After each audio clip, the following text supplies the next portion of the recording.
Most people think an avoidant man walks away because he doesn't care. They think his silence means indifference, that his distance means he's made up his mind.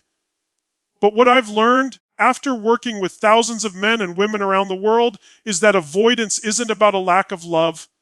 It's about a lack of awareness. It's about someone who has never truly looked beneath the surface of their own emotions long enough to understand what's actually happening inside. Awareness is the first step to freedom because you can't change what you won't face. The avoidant man doesn't leave because he wants to, he leaves because his nervous system is screaming for safety. When things get too real, when the emotion gets too close, something inside of him says, run, not because he's weak, not because he doesn't care, but because somewhere in his past, closeness became associated with pain. Maybe he grew up in a home where vulnerability was punished or where love was unpredictable. One moment warm, the next cold, so he learned to protect himself. He built walls, and those walls became his identity. But here's the truth. Protection and peace are not the same thing. You can protect yourself so well that you end up isolated, living behind invisible glass walls, watching life happen but never fully feeling it. Awareness shatters that illusion. Awareness says, wait a second, maybe the threat isn't out there. Maybe it's in here. That's when the real transformation begins. When a man starts to see his patterns, he starts to understand his reactions. He begins to recognize that his instinct to pull away every time someone gets close isn't strength, it's fear disguised as control. And when you can name that fear, when you can look it in the eye and say, I see you, it starts to lose its power. Because the moment you bring light to something that's been hiding in the dark, it begins to dissolve. Awareness isn't about blaming yourself or anyone else. It's not about saying, I'm broken. It's about saying, I'm learning. It's realizing that the stories you've been living by, stories like, I'm better off alone, or people always leave, are not truths. Old survival strategies, and survival is not the same as living. Awareness invites you to shift from survival to creation, from reaction to intention. The avoidant man, once he becomes aware, is to notice the little moments that used to send him running, the quiet expectations, the uncomfortable silences, the subtle emotional demands.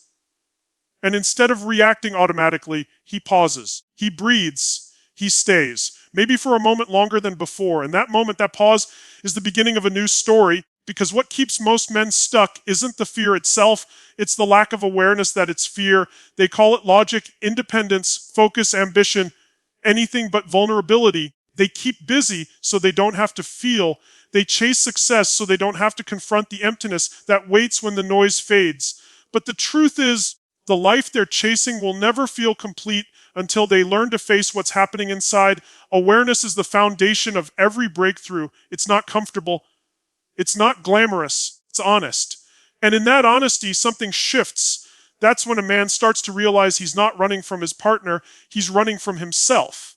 And when he sees that, really sees it, he begins to turn around. He begins to meet himself where he's been avoiding all along. So if you want to stop running, if you want to stop pushing away the people who care about you by looking inward, ask yourself, what am I really afraid of? Don't judge the answer, just listen. Because awareness doesn't demand perfection. It just asks for presence.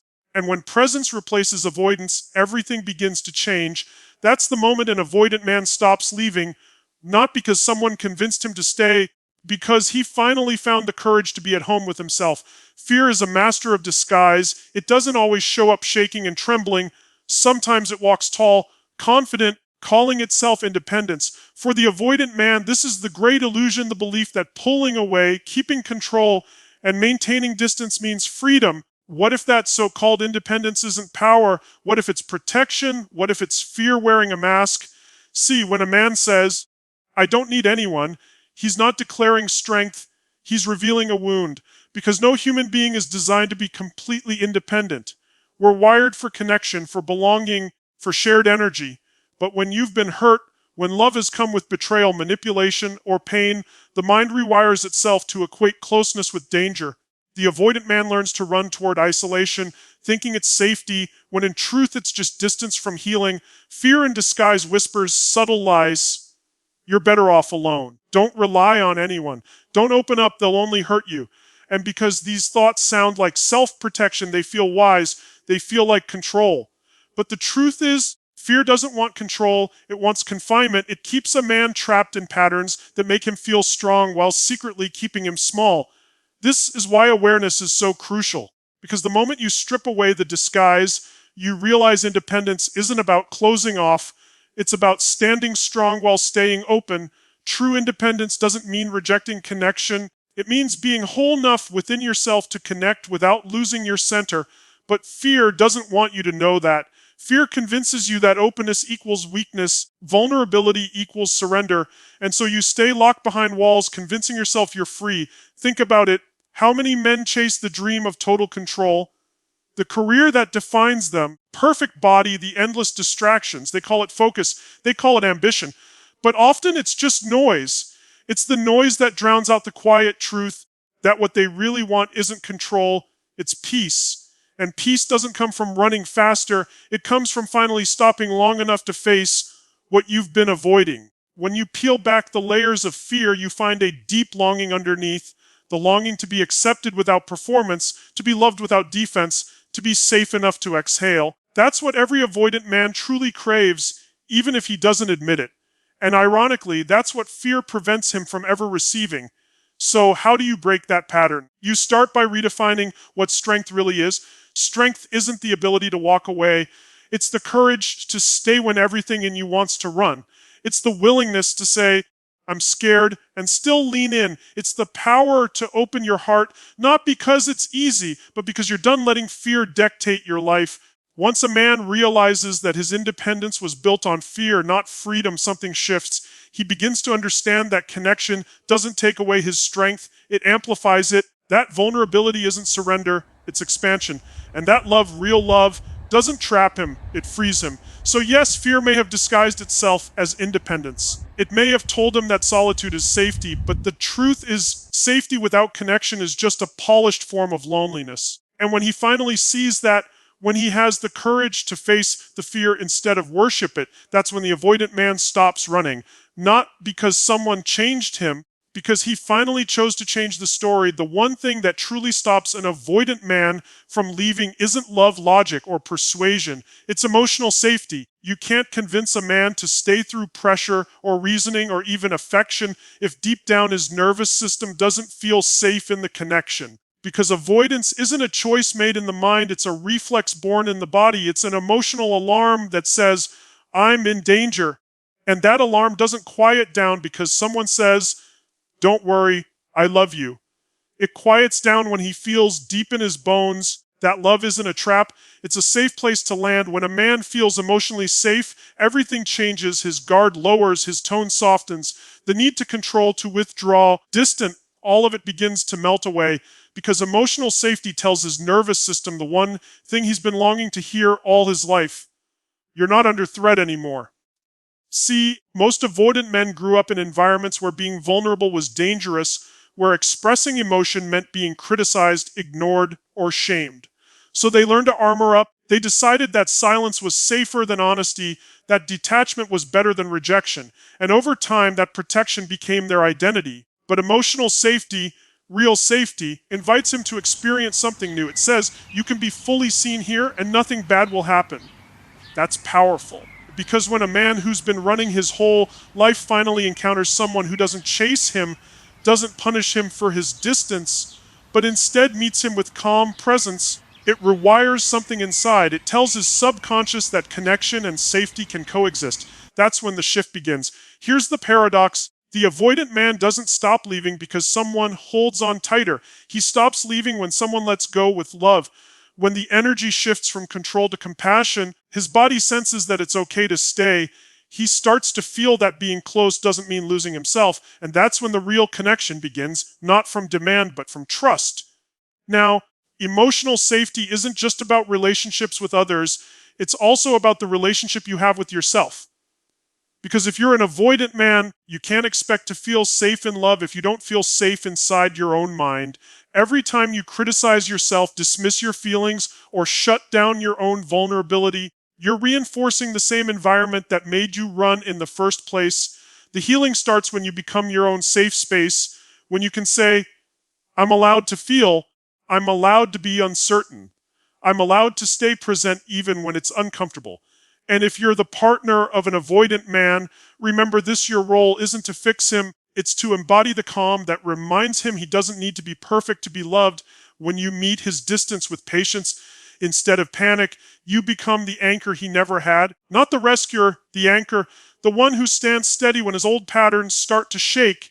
Because here's the truth: when love feels like pressure, the avoidant man leaves. When love feels like peace, he stays. Emotional safety isn't built through intensity, it's built through consistency. It's not about proving you care, it's about showing up day after day with presence and authenticity. Over time, that safety becomes the space where fear dissolves, walls crumble, and connection grows.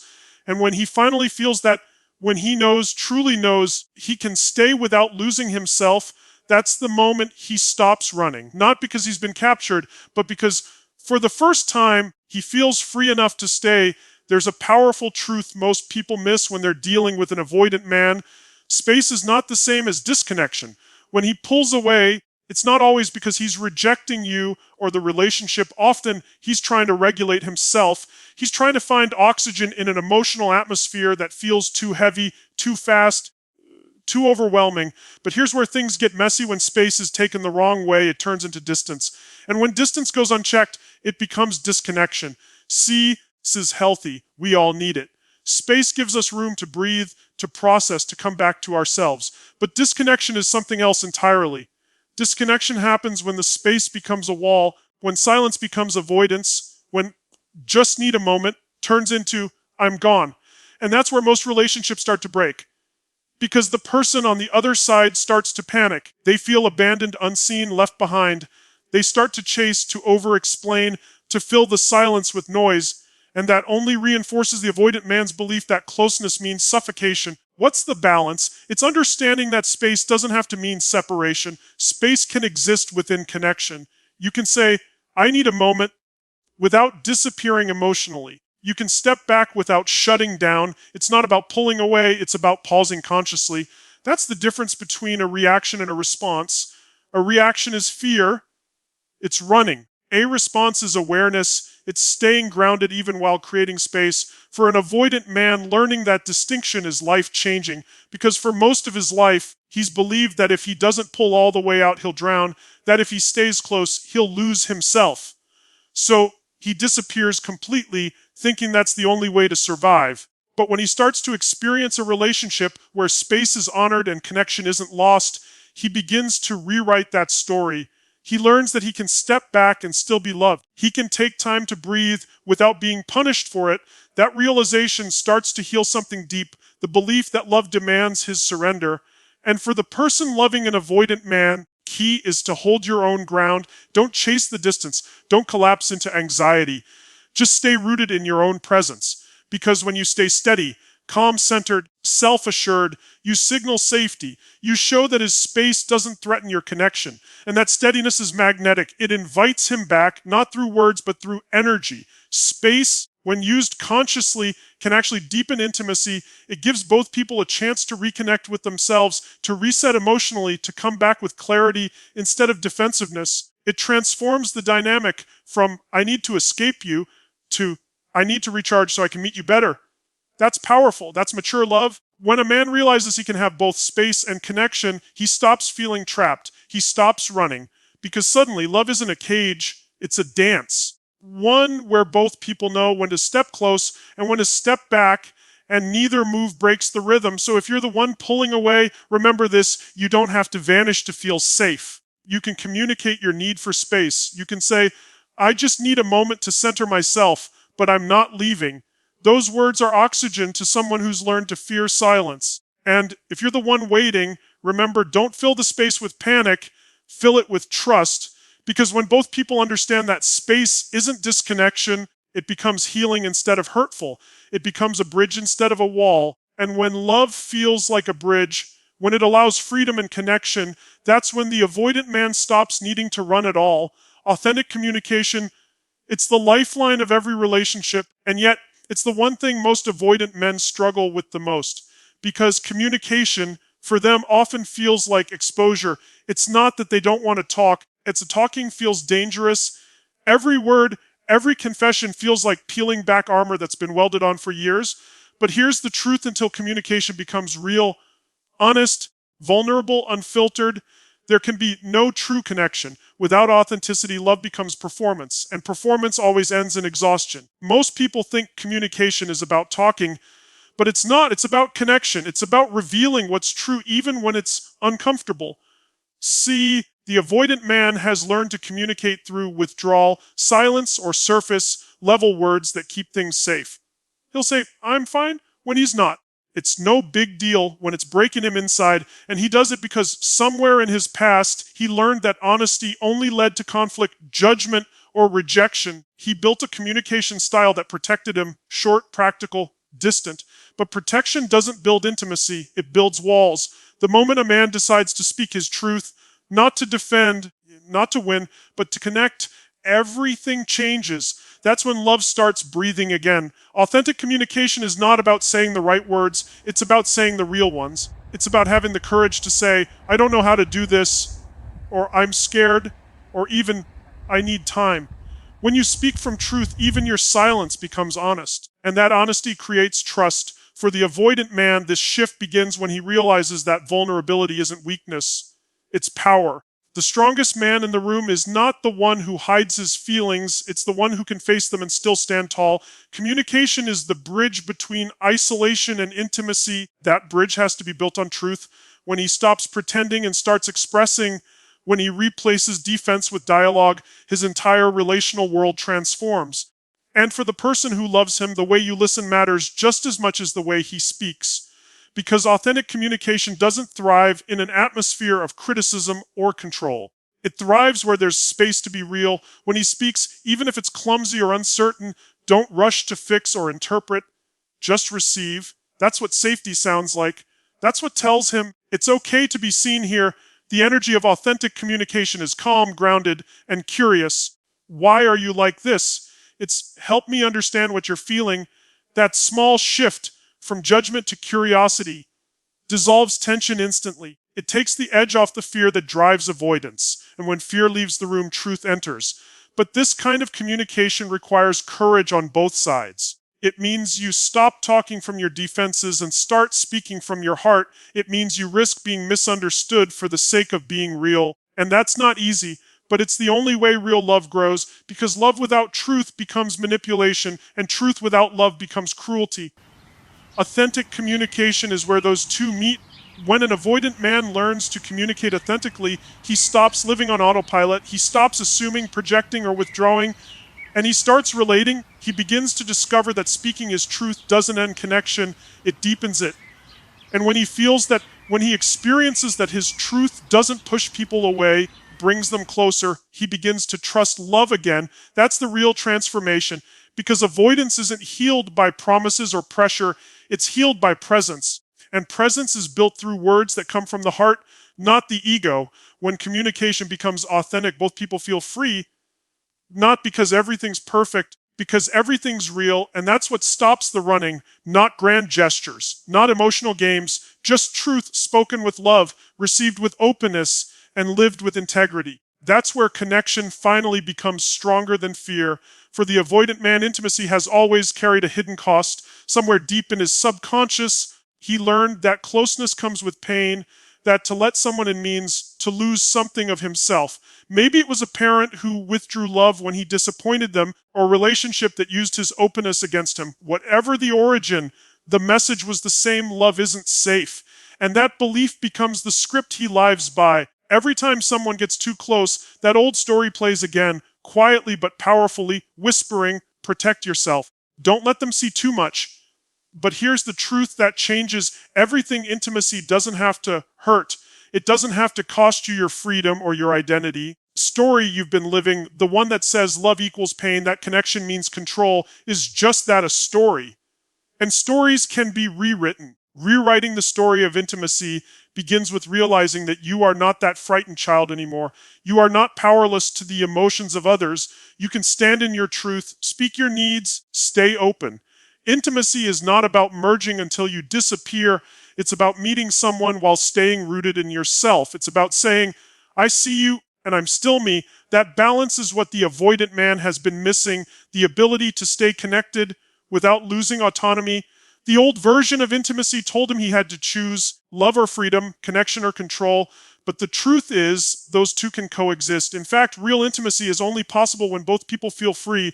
It's not dependency, interdependence, two whole people choosing to meet, not to complete each other, but to expand each other. When that realization lands, something shifts inside. The fear that used to make him run starts to lose its grip, because now closeness doesn't threaten his independence. It enriches it. Think about it. Every man who's avoided intimacy isn't running from love. He's running from the version of love that hurt him. But love itself, real love, isn't suffocating. It doesn't demand you shrink to fit someone else's needs. It doesn't take your power. It mirrors it back to you. It's the space where both people can grow without fear of being consumed. To rewrite that story, though, he has to face the old one first. He has to acknowledge the pain that taught him to hide. That might mean sitting with uncomfortable emotions, admitting that he's been scared, and realizing that avoidance wasn't strength, it was self-protection.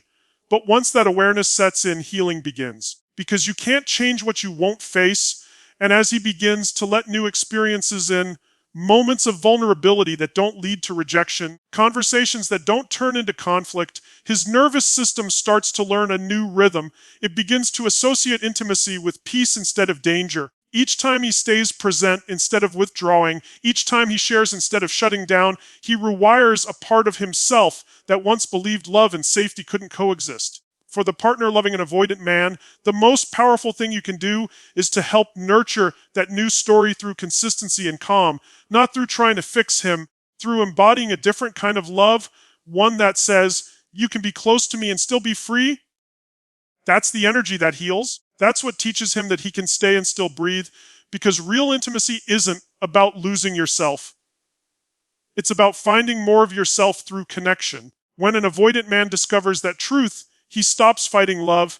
He stops seeing it as something to survive and starts seeing it as something to create. That's the moment he stops leaving.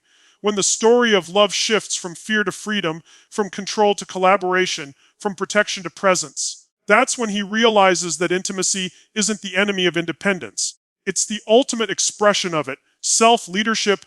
That's the moment the avoidant man steps out of survival mode and into his power. For so long, he's lived reacting to his emotions, running from what he doesn't understand, blaming others for the way he feels.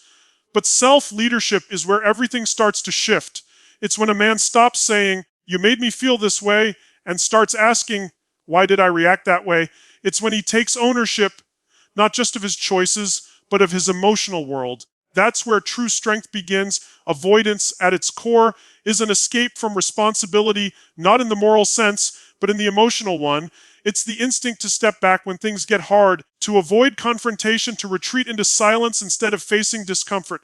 And that might work for a while. It feels safe, it feels controlled. But the truth is, it's exhausting to keep running from your own emotions. Because no matter how far you go, they follow. The only way through them is by taking leadership of your inner world. Leadership doesn't mean perfection. It means presence. It means saying, "I feel triggered right now," instead of disappearing. It means recognizing that your emotions are your responsibility, not your partner's, not your past's. The moment a man takes ownership of his reactions, his life begins to change. Because now, instead of being driven by fear, he's guided by awareness. Instead of reacting unconsciously, he responds intentionally. This is the moment he stops running from himself. And when a man stops running from himself, he stops running from others. That's why accountability isn't a punishment, it's liberation. When you finally say, "These are my patterns, and I'm ready to face them," you break free from the loop that's been holding you hostage. You stop being the victim of your story and start becoming its author. And here's the thing, accountability doesn't mean blame. It's not about shaming yourself for the walls you built or the mistakes you made. It's about understanding why you built them and choosing to build something better now. Every avoidant man who transforms does so not because someone demanded he change, but because he looked in the mirror and said, "I'm ready to lead myself." When you lead yourself, you stop depending on external validation. You stop needing other people to manage your emotions for you. You no longer withdraw to feel powerful, because real power comes from presence. It comes from knowing you can sit in discomfort and not collapse. That's emotional strength. That's leadership. For the avoidant man, this is the turning point. The moment he takes accountability, he begins to trust himself. And when he trusts himself, he no longer fears intimacy. Why? Because he knows that no matter what happens, he can handle it. He doesn't need to control the situation to feel safe. His safety comes from within. That's what makes him magnetic. That's what makes him unshakable. And for those loving him, this is where your patience starts to pay off, because once a man learns to lead himself emotionally, he stops fighting you. He stops blaming you for his distance or his fear. He starts showing up, not perfectly, but honestly. He admits when he's scared. He takes responsibility for his words, and he learns to repair instead of retreat. That's maturity. That's growth. Leadership isn't loud, it's steady. It's the quiet confidence that comes from knowing you're no longer driven by fear, but by choice. And when a man steps into that kind of accountability, he doesn't need to be chased, convinced, or rescued. He becomes his own foundation. That's when everything changes, because the avoidant man who once ran from love now has the strength to stand in it fully, consciously, and freely. He no longer hides behind walls or excuses. He leads himself with awareness, and through that, he creates the kind of connection he once thought he wasn't capable of. That's the power of accountability. It doesn't just make him stay, it makes him present. And when presence replaces avoidance, love finally has room to grow. Love without control, that's where everything begins to heal. Because the truth is, most relationships break down not from a lack of love, but from the desperate need to control it. The avoidant man withdraws to protect his freedom. The partner clings to protect the connection. Both are driven by fear, fear of loss, fear of rejection, fear of not being enough. But love, real love, can't survive where control lives. It's only when both people learn to release that need for control that love finally becomes what it was always meant to be: free, alive, and transformative. For the avoidant man, control is safety. It's the invisible shield that keeps him from being swallowed by emotion. It shows up in subtle ways: keeping conversations shallow, deflecting vulnerability with humor, staying busy so there's no time to feel. He tells himself, "I'm fine," because that illusion of control feels better than uncertainty. But what he doesn't realize is that control also blocks connection. You can't experience real intimacy when your guard is always up, when every interaction is filtered through strategy instead of sincerity. Love, in its purest form, isn't something you manage. It's something you allow. It flows. It expands. It teaches you things about yourself that you could never learn alone. And that's what scares the avoidant man most, the idea of losing himself in something bigger than his own control. Here's the paradox: the more he tries to control love, the less he experiences it. The tighter he holds, the emptier it feels. Because love thrives in openness, not confinement. To love without control means to trust yourself, to trust the process, and to trust that you can handle whatever happens. It's not blind surrender, it's conscious choice. It's saying, I don't need to manage you to feel safe. I don't need to protect myself from every possibility. I can just be here, fully, and let this unfold. That's what true emotional freedom feels like. When an avoidant man starts to practice that kind of love, everything inside him begins to soften. He stops seeing connection as a threat. He starts realizing that vulnerability isn't losing power, it's stepping into it. Because real power isn't about control, it's about presence. It's about being so grounded in who you are that you can love openly without needing to dominate or withdraw. And if you're loving an avoidant man, this principle applies to you too. The moment you stop trying to pull him closer, to fix him, or to convince him, and instead just love him without attachment to the outcome, the dynamic changes completely. Your energy shifts from resistance to acceptance, and that acceptance is magnetic. It communicates safety without words. It says, you're free to come closer, or you're free to go. Either way, I'll still be whole. That's the kind of love that draws a man in, because it doesn't demand, it invites. Love without control is not passive, it's powerful. It's the decision to replace fear with faith, faith in yourself, faith in your worth, faith that what's real doesn't need to be forced. It's understanding that you can't hold on to someone and set them free at the same time. You can only choose one, and when you choose freedom, both yours and theirs, love transforms. Because here's the truth: you can't make anyone stay. You can't force someone to love you the way you need. But when you embody freedom, authenticity, and calm presence, you create the conditions where love naturally wants to stay. That's what stops the avoidant man from leaving. Not control, not manipulation, not fear, but the experience of being in a love that feels like liberation, not captivity. When he realizes that love doesn't demand his surrender but invites his wholeness, he stops fighting it. He starts to see that staying doesn't mean losing himself. It means finding the parts of him he's been avoiding all along. So release control. Stop trying to make love behave. Let it breathe. Let it move. Because the more freedom you bring into love, the deeper it roots itself in truth. And that's when the avoidant man stops running, when he finally feels that love doesn't want to own him. It wants to free him. Transformation through presence. That's where all the work finally comes together. Because presence is what every avoidant man has been running from without even realizing it. The relationship that scares him, it's the now. The stillness, the moment where there's nowhere to hide, nowhere to project, nowhere to escape.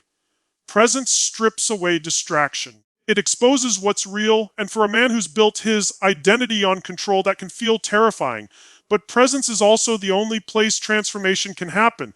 You can't change in the past, and you can't heal in the future. You can only evolve right here in this moment. Avoidance thrives in absence. It needs distance from emotion, from confrontation, from connection to survive. Presence is its antidote. When a man finally learns to stay grounded in what he feels, even when it's uncomfortable, the cycle starts to break. He begins to notice his reactions in real time, that urge to pull away, to go silent, to shut down, and instead of obeying it, he breathes, he stays. Maybe just for a few seconds longer than before. Those seconds matter. They're the doorway to change. Presence isn't passive, it's powerful. It's the ability to meet discomfort without collapsing or fleeing. It's choosing to feel instead of flee. It's saying, I'm here. I don't need to run from this. That simple choice, repeated again and again, rewires everything. Because every time a man stays present through tension, his brain learns that he's safe. The danger he's been running from isn't real. It's emotional memory, and the only way to rewrite that memory is by experiencing safety in the moments that used to trigger fear. For the avoidant man, presence starts small. It might be holding eye contact a little longer, listening without planning what to say next, breathing instead of defending. But those small acts of awareness begin to build a new kind of strength, one that comes not from control, but from openness. He realizes that presence doesn't mean losing control, it means mastering it. Because when you're present, you're no longer being ruled by the past or hijacked by fear. You're choosing your response. That's freedom. And for his partner, presence is just as transformative. Because when you stop reacting to his avoidance with panic or anger, when you stay centered and calm, you become the mirror that shows him what peace looks like. You become the energy he can settle into. You're not chasing him anymore. You're inviting him back. Not with words, but with stillness. Presence doesn't demand, it attracts. It's the quiet confidence that says, I'm here when you're ready. And that kind of energy has gravity. Presence also deepens connection in ways words never can. When two people are truly present with each other, not distracted, not defensive, just here, time seems to slow down, the noise fades, what's left is truth. And in that truth, healing happens naturally. You don't have to fix each other, you just have to be there, fully, completely. That's the space where the avoidant man starts to realize he's safe, not because the other person made him feel that way, but because he allowed himself to be here. The beauty of presence is that it turns every moment into an opportunity to grow. Even discomfort becomes useful. Every time you stay, you build capacity. Every time you breathe through tension, instead of running from it, you expand your strength. That's transformation, not through effort or analysis, but through awareness. When a man learns to live this way, he stops living in reaction. He no longer needs to disappear to find peace. He realizes peace is already available right here in his presence. That's when he becomes magnetic. That's when he becomes trustworthy, not because he never feels fear, but because he's learned how to stay with it. And that's the key. Transformation isn't about becoming someone new. It's about being fully present with who you already are. When the avoidant man understands that the running ends, because presence gives him what he's been chasing all along, a sense of freedom that doesn't require escape. He doesn't need to disappear to feel whole. He just needs to be here completely. Because when you're fully present, love stops being something you fear and starts being something you become. The freedom to stay, that's the moment everything changes. It's the quiet, powerful realization that you don't need to run anymore. For the avoidant man, this is where the cycle breaks, where the story that began with fear ends in liberation. Because staying is no longer about being trapped. It's about being free enough to choose presence, to choose connection, to choose love. All his life, he's believed that staying means surrendering control, that commitment equals confinement.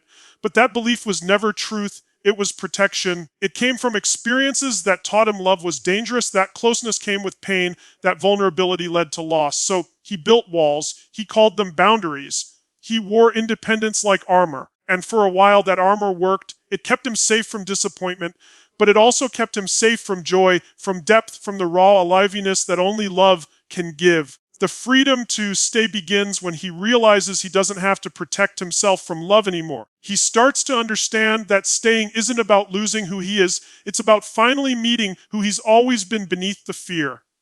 True freedom isn't about escaping relationships, it's about evolving within them. It's learning that intimacy and individuality aren't opposites, they're partners. The more authentic you are, the deeper your connections become. And here's the beautiful paradox: when he truly believes he can leave, he finally chooses to stay. Because freedom isn't given to him, it's realized within him. He stops feeling like a prisoner of love and becomes an active participant in it. He doesn't stay because he's afraid to lose someone. He stays because he's no longer afraid to be seen. That's the deepest transformation of all. Now, for anyone loving an avoidant man, this is where your part matters most. You can't make him stay. You can't love him into presence or pull him into growth, but you can create an environment where staying feels safe, where freedom exists within connection. You do that not through pressure or persuasion, but through alignment, by embodying the same freedom you wish him to find. You stay rooted in your own truth. You stop chasing what's running and start becoming what's magnetic. Because love that's rooted in freedom doesn't say, stay or I'll break. It says, you can go if you must. You'll always find safety here. That kind of love is rare. It doesn't bind, it expands. It gives both people the space to breathe, to grow, to rediscover themselves. That's what keeps the avoidant man from leaving, not control, not promises, but the realization that he can be himself and still belong. When he feels that kind of freedom, the freedom to express, to be imperfect, to open without judgment, his nervous system begins to relax. The fight or flight that's governed his life starts to dissolve. He's no longer surviving love, he's experiencing it.